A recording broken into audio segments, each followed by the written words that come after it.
లోక్సభ ప్రారంభమైన కాసేపటికే మళ్లీ మధ్యాహ్నం 2 గంటల వరకు వాయిదా వేస్తున్నట్టుగా స్పీకర్ ప్రకటించారు. ఇక దానికి ముందు ఒక సకారాత్మకమైనటువంటి విషయం మీద ఈ రోజు చర్చ జరగాల్సి ఉంది కాబట్టి ఖచ్చితంగా అందరూ సహకరించాల్సిందిగా కోరారు స్పీకర్.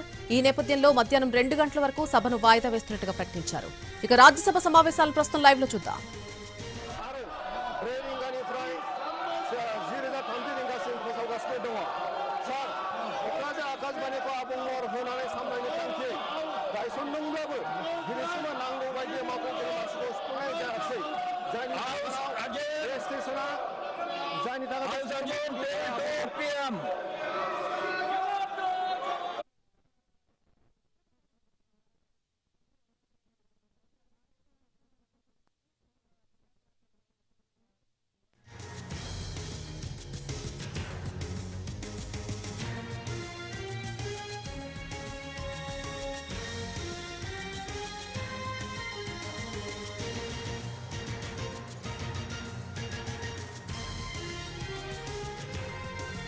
ఇక రాజ్యసభలో కూడా సేమ్ సీన్ రిపీట్ అయిన పరిస్థితి కనిపిస్తోంది.